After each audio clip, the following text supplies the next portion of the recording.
And that's pretty much Bizenghast in a nutshell. So we had Bizenghast as kids, me and my sister Wicked, because they only published like around a half of the entire Bizenghast thing to Croatia. I never got to like experience the ending, and I think that's part of why I was so like obsessed with it and entranced by it. It was just this like really bizarre gothic story that I just never got to see the end of. The point of this video was for me to just revisit Bizenghast and see A, if it still holds up, and B, how the fuck does it actually end. And let's talk about it. I will be like recapping the story here and there, but first let's talk about the publisher and the author of Bizenghast itself, Tokyopop and M. Alice... the fuck? What is it? Hold on. M. Alice LeGrow. So, as previously stated, Bizenghast was published by Tokyopop. It's an American publishing company that specializes in manga. And they're not really that relevant today, but back in the day, they were really influential and instrumental in bringing manga to the West. They're actually the first publishing company to like fully stop doing the reverse manga thing. Because when they started publishing manga, the practice was to literally flip the image of every page so that stupid Westerners like us could read from left to right instead of, you know, right to left as Japanese god intended. But that would fuck up the art and just the whole vibe of the manga, since they would literally just mirror the images like nothing else. And then in 2002, Tokyopop had a whole line of 100% authentic manga. And they included these little manga reading guides in every book to teach the readers how a manga is read. And it was actually massively successful because A, people are super into it. 2, it costs less. And lastly, it was faster. So the manga were coming out faster than the competition. They were cheaper than the competition. And everyone honestly was loving it. But yeah, they were doing so well that they started doing their own Rising Stars of Manga talent competition. And the Bizenghast author, M. Alice LeGrow, was one of the competitors. And although she didn't win, her short story Nikolai did pretty well, which gave her an opportunity to successfully pitch Bizenghast to Tokyopop's editor. And the rest is history. We're more or less done talking about the publisher and, you know, the story leading up to the story of Bizenghast. Next, we're just gonna go over the story of Bizenghast. Like, I'm not gonna go super in depth. I'm not going chapter by chapter, even though at some points I did kind of go too in depth than I wanted to for myself. But in general, I'm just more gonna focus on the volume by volume story than like a chapter by chapter story, if that makes sense. Real quick, before I actually talk about the actual thing I'm talking about today, did you know that only 0.000000001% of the world's population is subscribed to this channel? And that simply won't do. Please be the change you want to see in the world and hit that subscribe button. That was kind of cringe, all in all. So the main protagonist of Bizenghast is Dinah, and honestly, her life fucking sucks. She lost her parents in a car accident when she was a kid. Now she lives with her aunt, who is convinced that Dinah is insane, because Dinah is convinced that she's seeing ghosts. And to be fair, she is actually seeing actual ghosts, but obviously her aunt isn't gonna believe that. And the only good thing in Dinah's life is her friendship with Vincent. Vincent is her like BF/BFF. They're kind of like super close, but they're calling themselves best friends. Yeah, sure. The story starts with Vincent and Dinah sneaking out of Dinah's home because her aunt brought over this like shrink to see how crazy Dinah actually is, and Dinah of course isn't into it, so she's like, just Vincent, get me out of here. So they're just outside exploring the forest and whatever, and then on their way home they come across this like weird, unique, never before seen mausoleum. Even though Dinah like really doesn't want to and is really creeped out by the place, Vincent convinces her to check it out. And then they come across this like weird key button, and Dinah just presses it, and it turns out by pressing that key button, Dinah has entered into a pact with the mausoleum to be basically the mausoleum's employee. She tries running away, and then this like thing called Balilali appears. Balilali basically explains the gist of Bizenghast, like what is the objective, I guess. It's actually very video gamey. Then it has to put spirits to rest that are in the mausoleum. Each spirit has a crypt,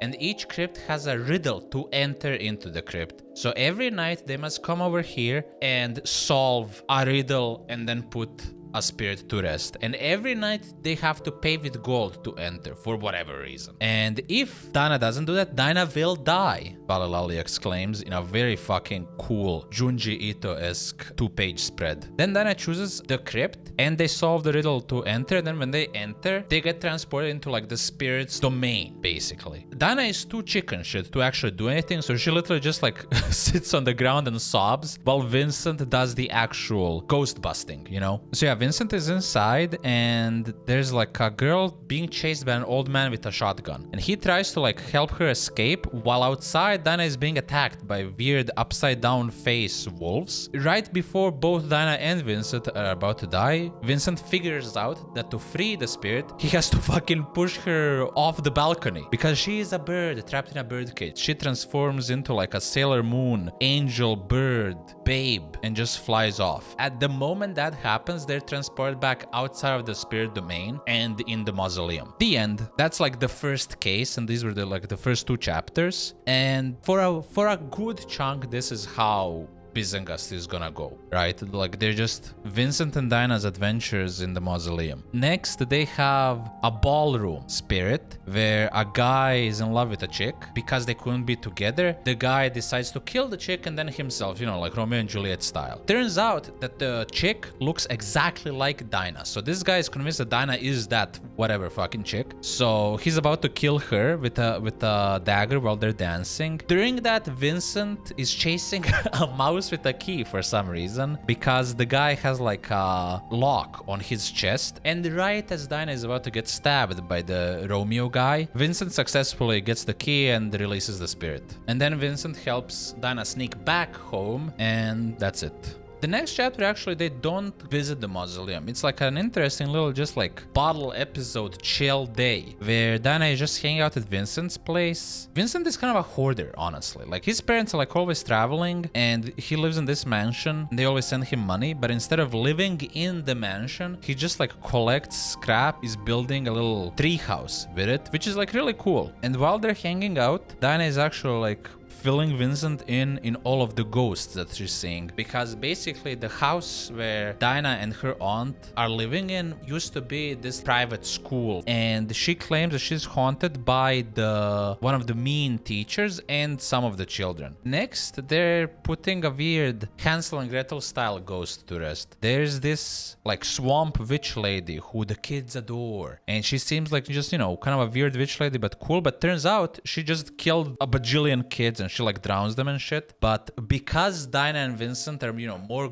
adult than kids, they actually can't see what the kids are seeing, so they can't help the kids. That's when Dinah just throws like a little sissy fit and convinces the mausoleum to turn them into kids. So now that they're kids, they're getting the same treatment as the kids are from the witch. And yeah, they just fucking kill the witch before she drowns another kid. And that's it. Kid ghost put to rest. Cool. So this next spirit is like a weird wolf jungle boy that just runs around and lives in the wilderness. And Dinah puts him to rest by fusing with a tree, and he's like, whoa, that's cool, bye. Like, that's pretty much it. Now, the last chapter of Volume 1 introduces the best character of Bizenghast. Enter a Daniel. It's this weird cat guy who's kind of like the mascot of Bizenghast. He's always cracking jokes, breaking the fourth wall. He's the best, and he was actually basically like a reward for Dinah and Vincent for putting 10 spirits to rest. And actually, every 10 spirits they put to rest, they're gonna unlock a new helper. Daniel is like basically a permanent addition to their party. He has no physical prowess. He's of no actual like combat use or whatever, but apparently he does know a lot about a lot of the spirits and just like how the mausoleum works. So he is a very welcome addition, both on the lore side of Bizenghast and also like the comedy side of Bizenghast, I guess, because like he really is the comic relief. And actually, for eagle-eyed viewers, he was actually hiding in the background of one of the previous panels in the volume. So that's pretty neat. That's a pretty neat little Easter egg. But yeah, he appears and then he drops some mausoleum lore and just explains them how all of this works. And yeah, you know, the mausoleum is a place for spirits who aren't put to rest yet. Every so often they employ humans to help them put the ghosts to rest. And there's 60 crypts, but only 40 of those crypts have spirits residing in them. And then every 10 crypts, the human mausoleum helper will get a mausoleum helper to help them clear the mausoleum. If the humans don't succeed, they will actually be turned into the cleaners, aka the Bali Lali spider people. Enter Bali Lali spider cleaner people, just as a this could happen to you type thing. But yeah, also Ed Daniel says Vincent doesn't have to be here. Only Dinah has signed the contract. Also, not only that, if Dinah and Vincent are down, Vincent can actually take her place, right? Dinah can just go home and forget about all this while Vincent is the one actually doing this. And Vincent is totally down for this because he's a total Dinah simp. Like he will do anything for her. But thankfully, Dinah isn't that fucking insane and she says that she can't do that to Vincent. And you know, they kind of accept the current status quo. Dinah technically has to do this alone, but they're doing it together. So the volume starts with Dinah and Vincent entering the mausoleum. And Daniel is just repainting the walls of the mausoleum for some reason. And I love how like already they're super chill with this. Like they realize there's no getting out of this. This is their job now. This is like their 9 to 5. So they're just clocking in, putting some spirits to rest and then clocking out. So they're super chill. Dinah tells them some crazy fucking story about a head in a jar when she was a kid. Like it truly has no impact on the full story. So whatever. She found a head in a jar at the end.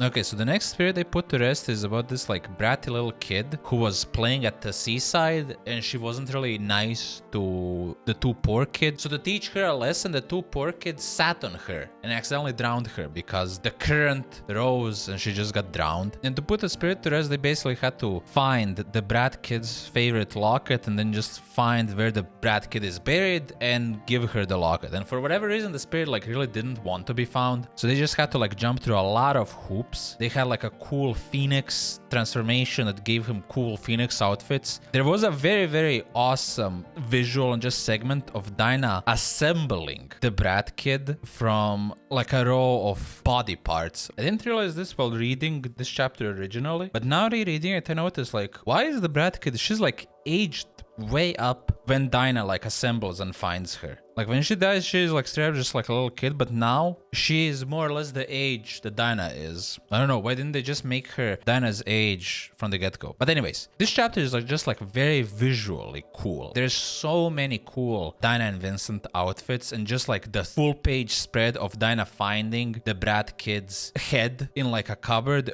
Beautiful. Dinah gives her the locket and then just kills her, which puts her to rest somehow. And then at the very last page, there's like a shot of the Beast Boy outside of the mausoleum looking at Vincent and Dinah. Whoa, what could this lead to? Nothing, actually. Pretty much nothing. At the very end, it's brought back because the author realized that this is just like a loose end, right? But like, it makes no sense.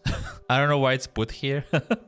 But yeah, it's odd. Okay, next is yet another non-spirit adventure. So Vincent and Dinah are just running out of gold to pay for the mausoleum. And then Vincent has this genius idea to spray paint jewelry to look like gold jewelry. And then, you know, he pays that to the mausoleum. And of course, shit's fucked. He finds Dinah trapped in this bowl that's like slowly filling up with water, and he has to like solve a riddle in time before she's drowned. And then he finds this like weird flower keeper blind lady who's like, what is she doing here? Who is she? And she just kind of follows him around and tries to help him. Then he figures out that the solution is to burn her hair. I'm skipping a lot of the story here, okay? Like this riddle does make sense. He solves the riddle, burns the woman's hair, and then turns out that Dinah was the woman the whole time, but she has her hair is intact, don't worry.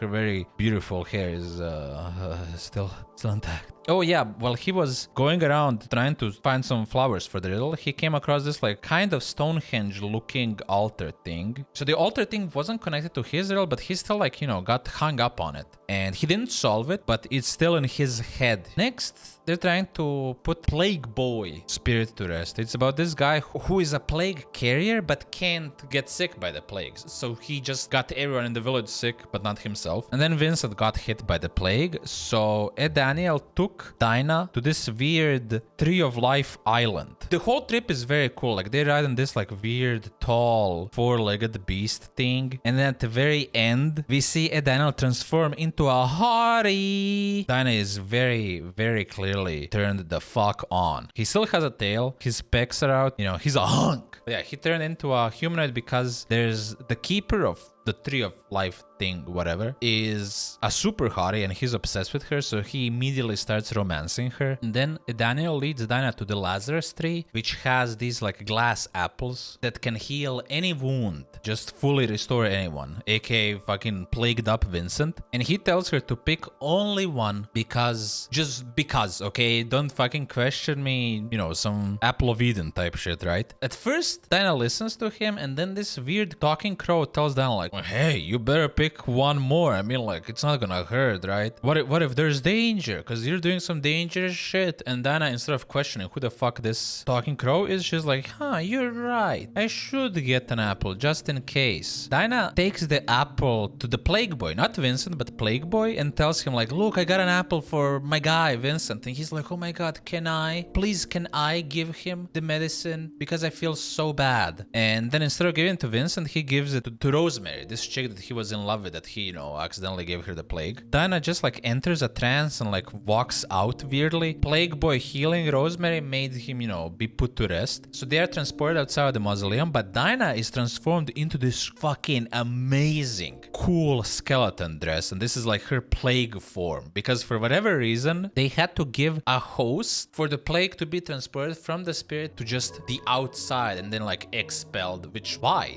Like, this really makes no sense to me, but as a big skeleton lover, this is easily the coolest fucking outfit in the entire series. But yeah, Dinah just like walks out and expels the plague. She's still in this like weird trance state. Apparently on account of the plague residing in her for a little bit, Dinah is like permanently fucked up now, aloof. Anyways, her aunt Jane tries to have like a one-to-one with Dinah, but Dinah just like looks outside the window. And even though she didn't really say anything, she does get closer to her aunt, and she even starts calling her her mom. I do appreciate that Bizenghast isn't following, you know, the typical trope of like an evil stepmom, because her aunt really tries. And at the beginning it seemed like, you know, oh, she's a fucking dickbag, mean aunt who doesn't care about Dinah, but like she's really trying, right? Dinah is starting to see that and respect that they do get way closer, and I really like that. Cut to in medias res, spirit battling. Like, you can really tell that Vincent and Dinah are getting in the swing of things. They're comfortable with their job, but they do get into a fight because Vincent is like still overprotective of Dinah, but Dinah has seriously grown a lot since the beginning. Like, she has become way more self-sufficient,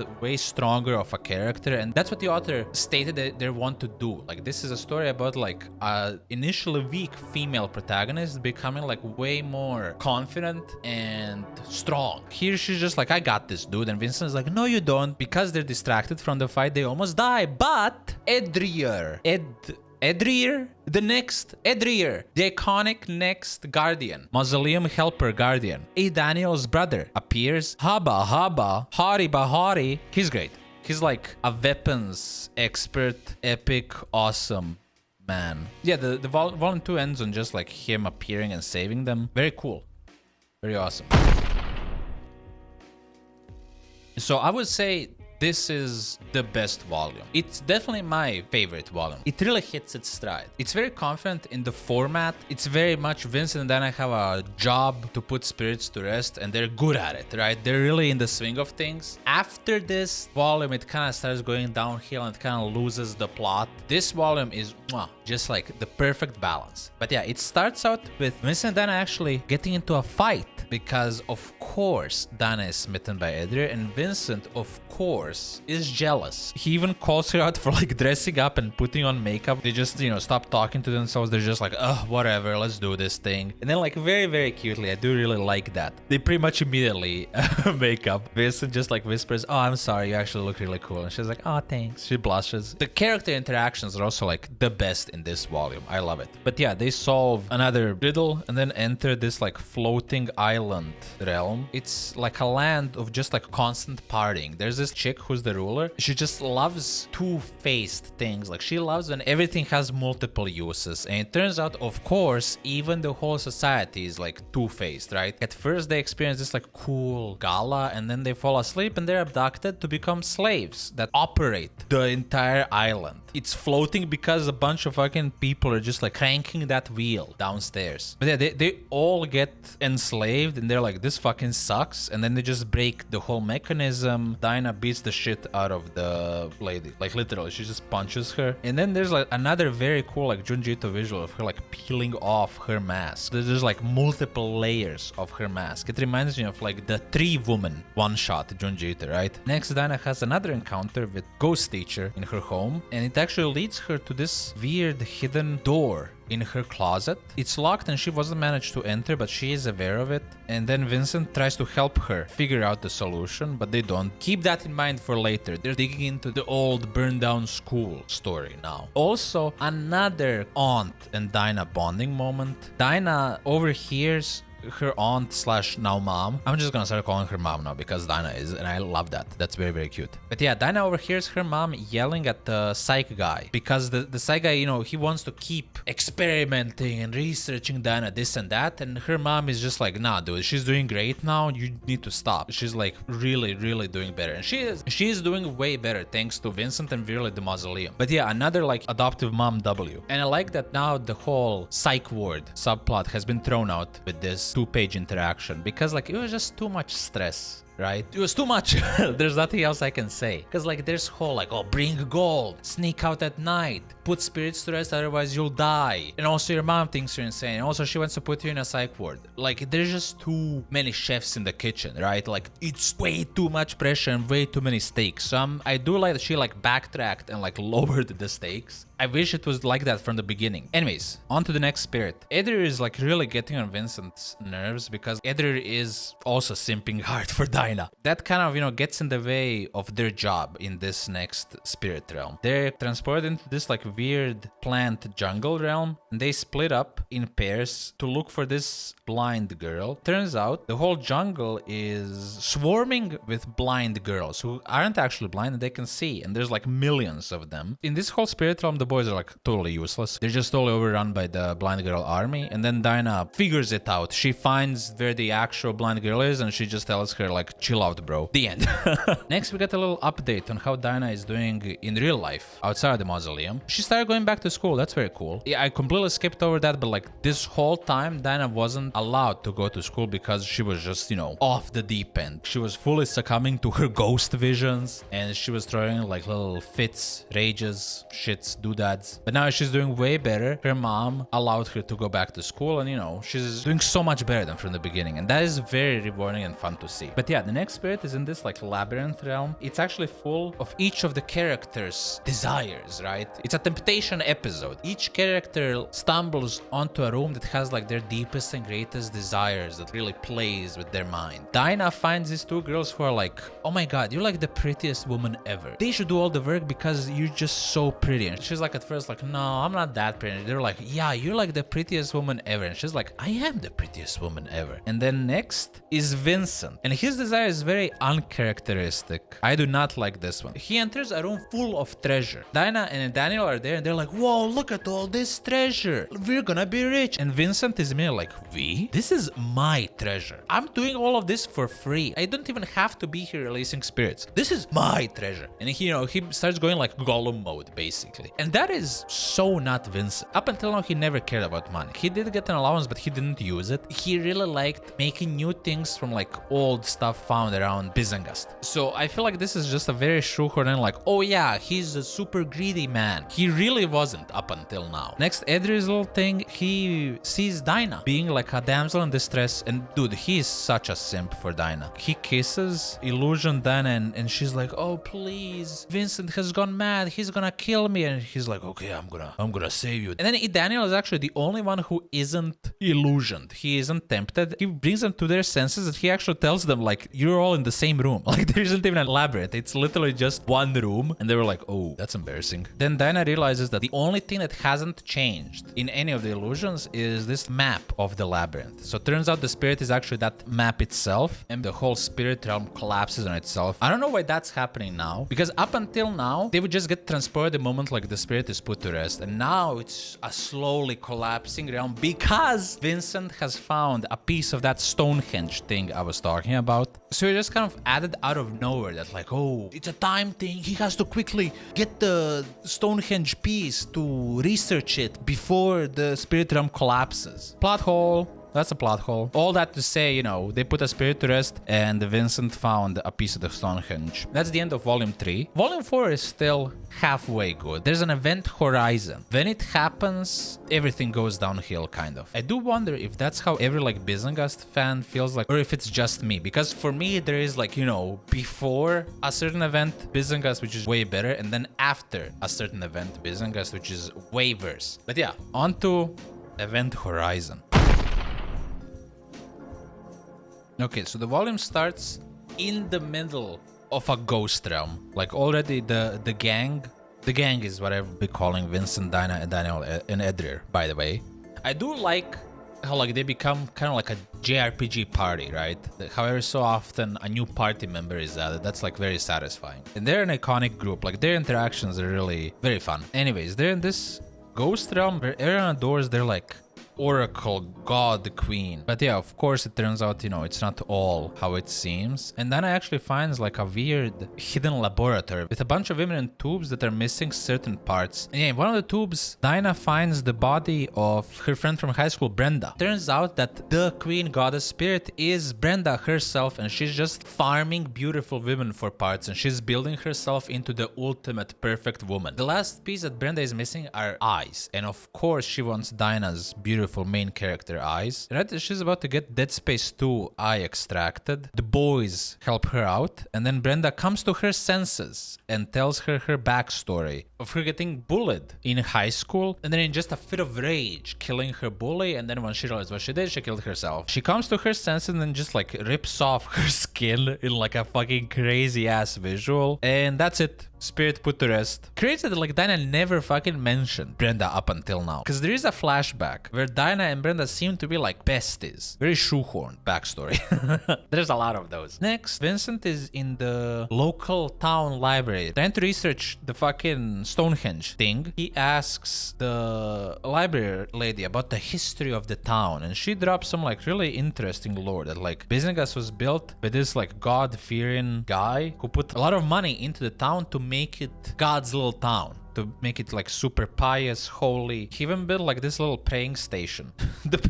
He built the pray station in the town, which is just like a place to remind everyone, you know, God's watching, be good. Then he comes across a photo commemorating, you know, the building of the pray station, and he sees the ghost teacher haunting Dinah in the photo.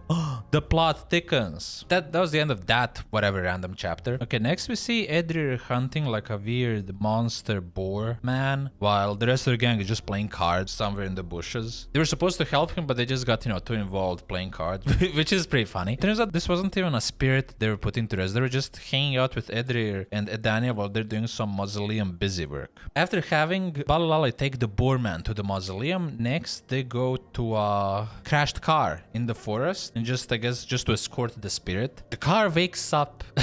Like the car becomes sentient and tries killing them. And then Edrir, because he has no choice, he transforms into a cool animal man to stop the car. Ow! Ow, ow, ow! I'm sorry. I got a bit carried away. I bet these pages and these panels are like all over Bizenghast Tumblr. I'm guessing there's a Bizenghast like fan Tumblr. There has to be, right? But yeah, once the car has calmed down, they investigate the body inside and they notice that the body has like these weird tracks on her neck. Odd. Anyways, next spirit is on a fucking ship in the middle of the ocean, in the middle of a storm. Very, very cool. The crew is completely gone, but there's still like people inside the ship, and they just have to weather this storm. And they do manage to do it. At the very last end, some mysterious figure, we literally just see the hand of the mysterious figure, dislodges, I don't know, one of the ship screw-like things. It dislodges it and fucking impales Vincent through the heart, god damn it. It was just at the moment as he was getting transported, so it counts, right? Oh no. This is the event, okay? This is the event of Horizon I was talking about. He still has the fucking weird ship part thing lodged in his heart. While they're at the mausoleum, Dinah, she of course brings, you know, the stolen Lazarus apple. She tries to feed it to him, even though Daniel and Edrir tell her not to. No life liquid comes out, only a weird centipede bug. It's too late. It's too late, gang. Vincent died. Before he dies, he tells her, it's okay, you can be afraid and still be brave. Which would be really beautiful, nice, if it wasn't a thing that Edrir told Vincent like literally 5 minutes ago. Vincent heard that from Edrir when they were trying to dock the ship. So Edrir told Vincent to climb up the sails, but Vincent has, you know, a fear of height, as we have now learned. And Edrir is like, it's okay, you can still be brave even though you're afraid. And then 5 minutes later, those are his final words to Dinah. Like,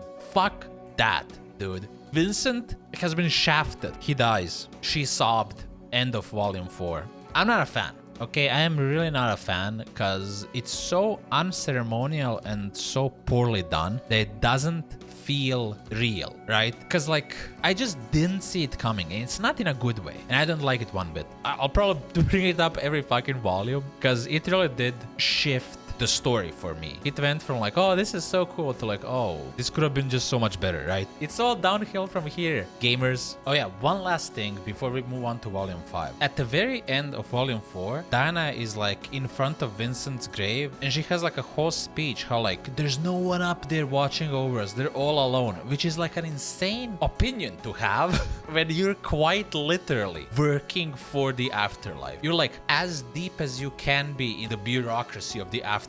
I mean, fuck it, feel free to be an atheist. I feel like in the realm of Bizenghast as Dinah, I didn't know that was an option. I didn't know you could be that blind. Now we can move on to volume 5. Yeah, so the volume starts out with Dinah and her mama aunt, at like Bizenghast's market. And you can see like that Dinah is again pretty withdrawn and she is kind of reverting all of the progress that she made because Vincent died. Then the story cuts to Dinah going back to the mortuary to, you know, get back to work. And then both Daniel and Edrir are like, you sure you want to do this, bro? I think this is like 1 or 2 days after Vincent died. She's like, okay, back on the grind, right? And they're like, that's kind of crazy. And you can tell she's not feeling it because she's just wearing a hoodie, goddammit, a fucking hoodie. I didn't know those existed in the realm of Bizenghast. The whole time she's saying like, yeah, I can do it. Lo and behold, she can't. They're like in this like swamp realm and she's just stuck in this like quicksand swamp thing and she just doesn't fight it. She has no willpower to go on, therefore she just keeps sinking. And then right as we think, you know, she's just dead and buried, Edrir and Daniel are in trouble. So then Dinah's like, oh fuck, I gotta do something. So she goes full fucking girl boss mode and just kills a bunch of dogs. Very cool like that. On the next spirit assignment they're in this like pretty cool ghost hotel. Daniel transforms into a guy so that he can flirt with the hostess, waitress, barmaiden, who cares. But then Dinah spots a guy that looks exactly like Vincent and she's convinced that it's Vincent, and this is like typical, an instrumental character died, therefore we're gonna spend a ton of episodes just, I don't know, tricking you. Will he back? Won't he be back? Whatever. And then yeah, fake Vincent almost kills Dinah because she's convinced that it's Vincent and she tries helping him and he's not interested in getting help, he's interested in killing her. Surprise, surprise, she comes to her senses. Second chapter in a row, she's like, I'm fine, and she's really not fine. And then next, Dinah is trying to figure out what the hell Vincent was researching. So she goes to the library to like look into what Vincent was researching, but then Dinah is greeted by a different library lady from the original library lady that helped Vincent, and she tells Dinah that the original library lady went insane and just fell off a cliff, which like, huh? Sus? We'll get on that later. And then this next spirit is this weird talking to the dead cult. And Dinah is like enamored by the cult leader woman who's this giant geisha woman. Dinah is like, you know what, you guys, I'm gonna stay here. I'm gonna live here because they all lost someone and they're just mourning. So why can't I just be leave with them, and she cuts her hair, I guess, to join the cult. Adrian and Daniel, for a third time now in a row, try to convince Diana that she's going insane. She's like, no, I know what I'm doing. This is right. This is the right thing to do. And then 3 pages later, actually, you're right. This is kind of crazy. This is kind of fucking stupid as all hell. Never mind. Okay, and then the last chapter and the last event of this volume, Adrian, Diana, and Daniel just hanging out. It's Diana's birthday and they're just giving her gifts. In the middle of hanging out and Daniel being super charming and funny and cute as always, they just get transported into a crypt, and then Adrian and Daniel just like pass out while Diana stumbles onto like the actual spirit of the mausoleum itself. And he just tells Diana like, dude, get your fucking shit together. Like, you're crashing out. You're a menace. You need to lock in, bro. And she's like, yeah, I guess I will lock in. And then she finds Adrian and Daniel and she's like, you know what, guys? We're gonna be all right.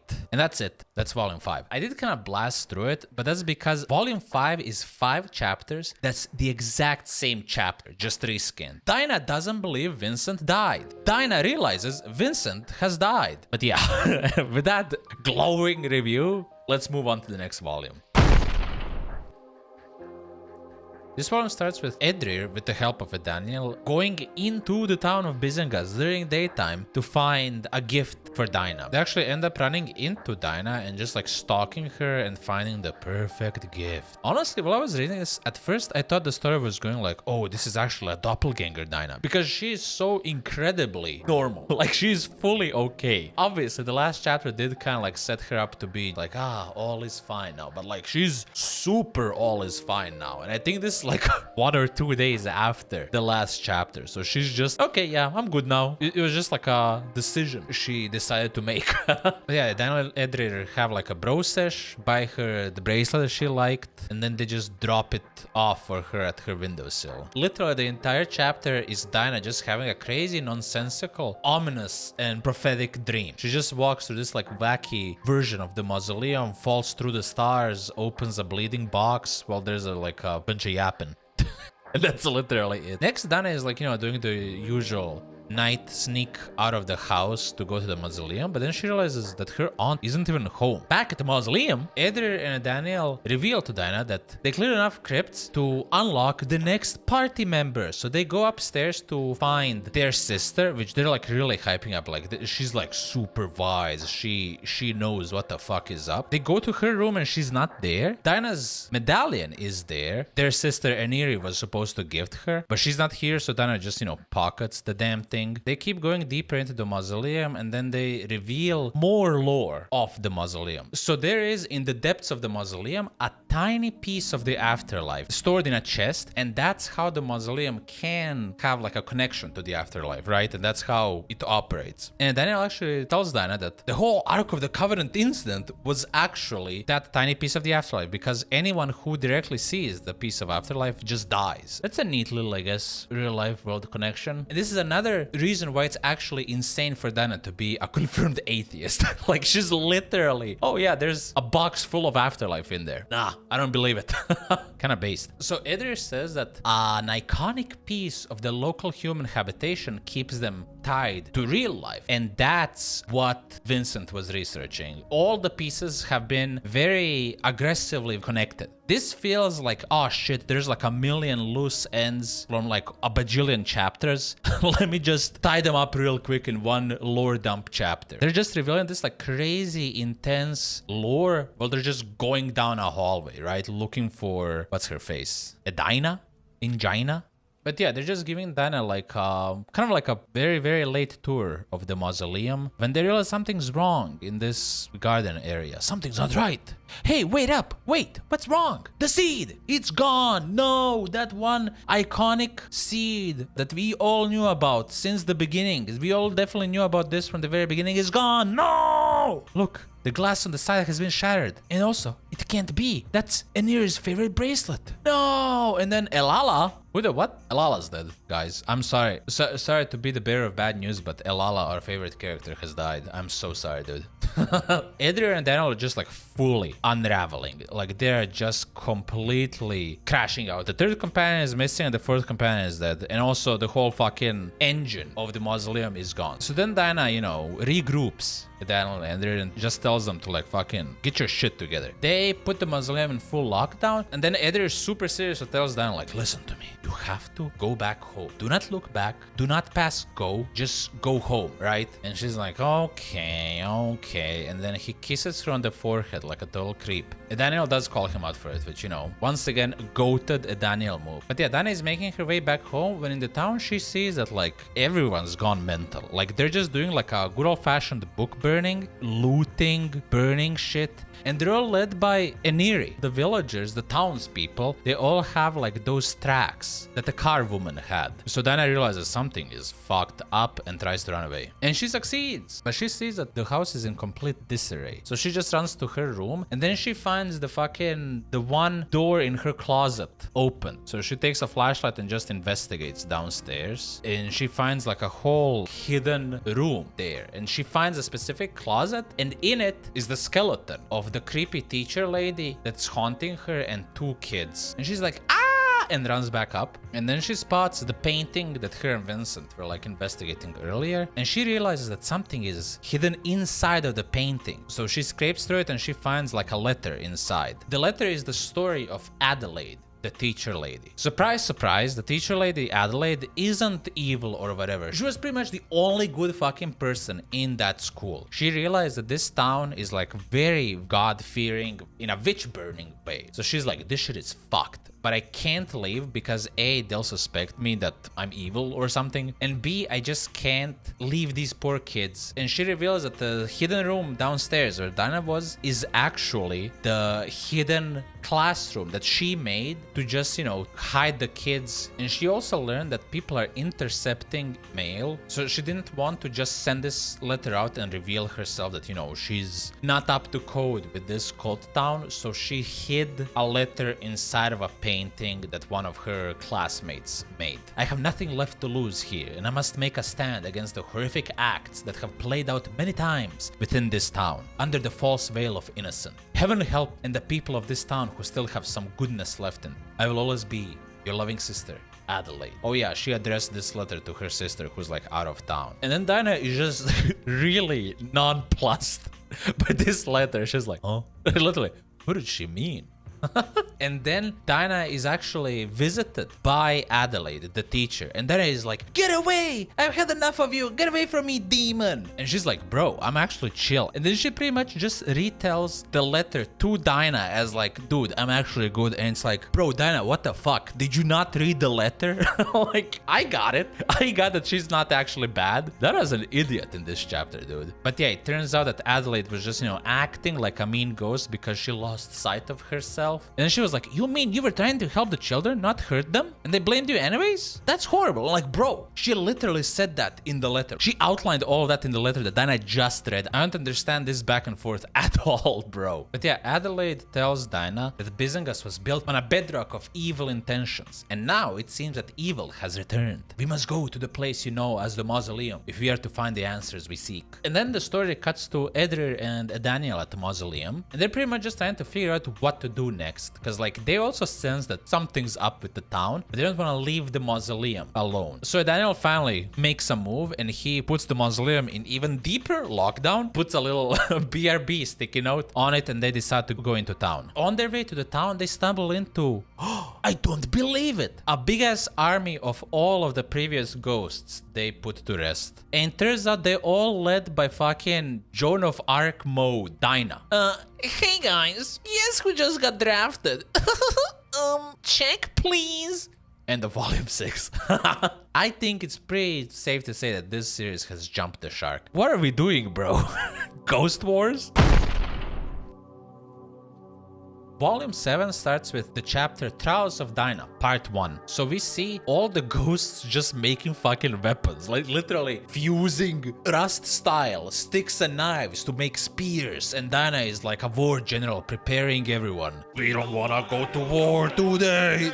And then we just see a bunch of like little interactions with everyone, you know, first Edrir and Dinah, then Dinah and the little wolf boy spirit. There's just a bunch of, you know, nonsense, and then wartime, everyone, let's head to town and kill everyone or something. And Balalali also joins them, and damn, is it just me, or is she like kind of fine now? She used to be like a scary spider lady in a scary type of way, but now she's kind of like a scary spider lady in a Quaalag sort of way. You know what I'm saying? Am I right, chat? Am I right? Back at the town, Eniri has just completely turned the entire town into just like a crazy murder cult. She's doing like a sermon or something, and she's interrupted by Dinah's ghost army. Edrir jumps Eniri, and he's like, oh, what happened to you? And then he notices she also has those weird tracks, right? Like all of the villagers. So that means she is also being controlled by someone. And then we see the actual true leader of the cult, who also has those tracks, and it's this lady with like hands for feet. And yeah, everyone just like stops fighting. It's like, oh my god, Lady Hetka, you're here. And she's just, you know, doing the whole like peaceful cult leader spiel, and everyone goes on their knees. And then Eniri tries to convince Dinah and the army of spirits that Lady Hetka only wants to help. And then the teacher woman jumps in and tells them like, don't trust her lies. I was there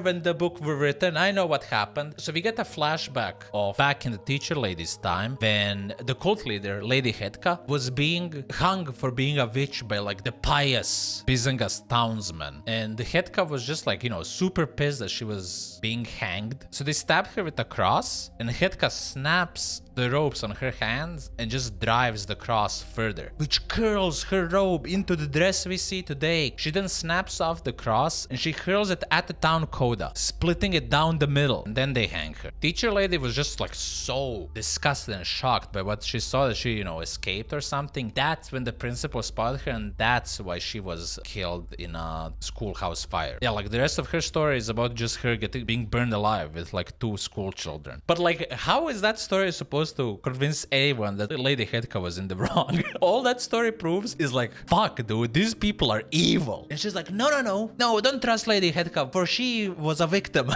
What?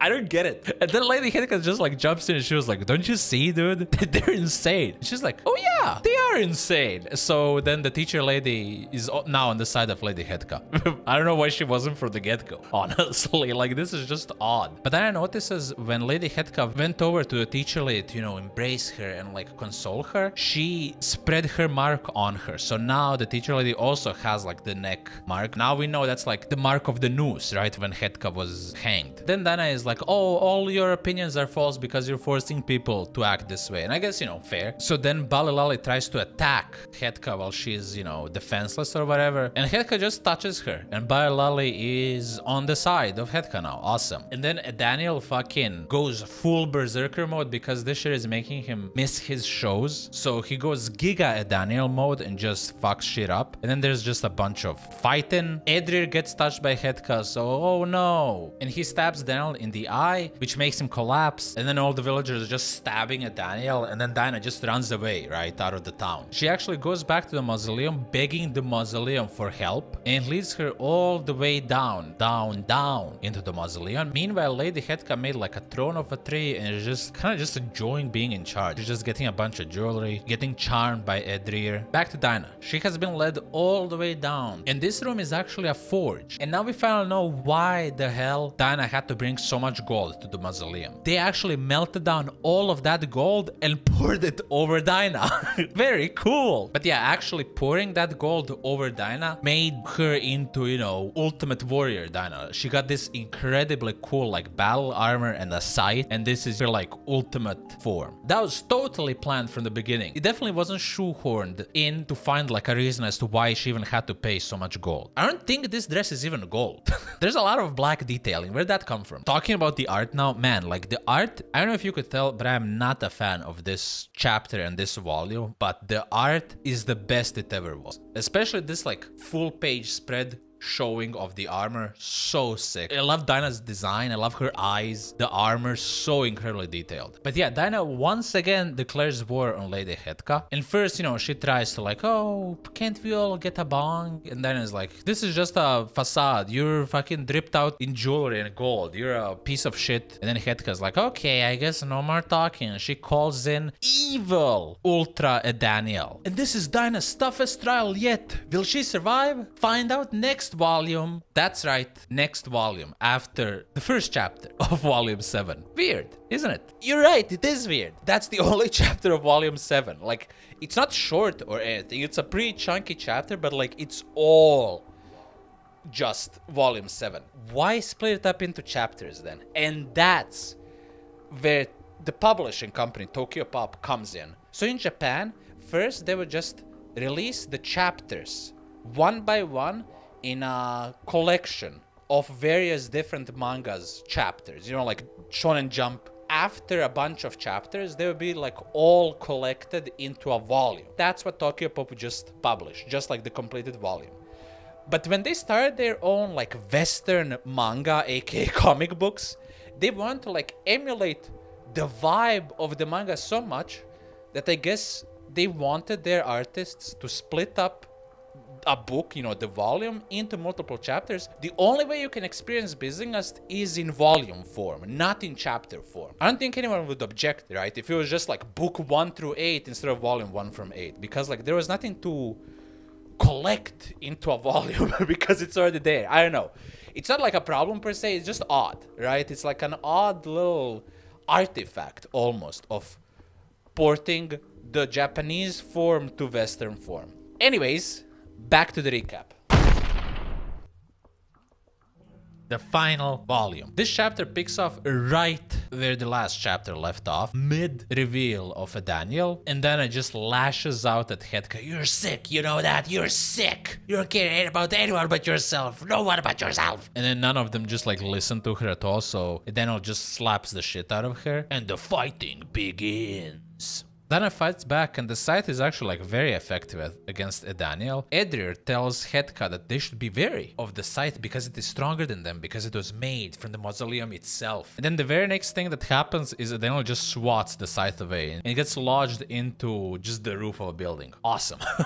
And then there's this like really uncharacteristic sequence of panels. It's like this Matrix style slow-mo jump away from Daniel that Dinah does. And I guess it would be cool in like an action manga or something, but Bizenghast never was actiony. It was just like cool backgrounds while characters are yapping. This chapter and the previous chapter are very actiony. It just feels like not what Bizenghast is. Anyways, Dinah just like runs blindly away from Daniel and enters the building, and Daniel is just like destroying it as she's running away. She somehow makes her way all the way to the roof, and then she jumps all the way back down, and Daniel is like, ah, gotcha now. And then the scythe dislodges and it decapitates Daniel. Daniel is dead. And Dinah killed him, dude. Not Daniel. How do we get to this point? And Dinah, of course, is losing her mind. And Edrir is losing his shit. Edrir throws a fucking rock at Dinah. And he's like, murderer! How could you? Dude, just walk over there and stab her with your sword. What is this fucking rock throwing? He who is without an undecapitated cat brother throw the first stone. I didn't want to kill you, Dinah, but now you will pay for my brother's life. Okay, just stab her. What the fuck is the rock gonna do? But yeah, then next, Edrir and Dinah are clashing, and Edrir wants to fight, but Dinah is just trying to reason with him. And she finally managed to get through to him because he's all like, where's your proof? Where's your proof that she's controlling my emotions? And she's like, it's all over your stupid face. Constructs can't cry. But what are you doing right now? You're crying. And that's genuinely what convinces him. Why couldn't she do this to a Daniel as well? Why did we have to kill a Daniel? Anyways, Edrir is still like, you know, mind fucked, and he's like, I don't know what to think anymore, man. I don't know what to think. So he just stabs himself, and he's like, okay, I just took myself out of the equation. And then Dinah kisses him on the lips as he's dying. In the meantime, Hetka picks up the scythe and melts it with her melty hands. And then Hetka reveals her fucking final form. It's metal as hell. So cool and so nightmarish. And then she just like envelops Dinah into this dome of her own skeleton. And now Dinah is like stuck inside the tree of Hetka, where she finds Hetka's true self, her core. Where inside of that core is another more fucked up, more metal version of her true self. She's just this weird spider skeleton thing. As she's holding on to Dinah, her cool medallion that she was supposed to get from that one girl but didn't, but still pocketed it, activates. And she sees that the piece of the cross that was lodged inside her is the source of her power. It's what makes her tethered to the real life. So she has to remove the cross to get rid of her. Hetka and Dinah are in like a little bitch fight for a while. And then Dinah just pulls out the cross out of her and she finally puts a stop to her. Yippee! Why did Hetka do this to herself? She put Dinah basically in her own heart. If she just walked away, or if she stayed like the original metal ass version of herself, Dinah couldn't do anything. She was like, okay, here's my core. Here's my literally one weakness. Have at it.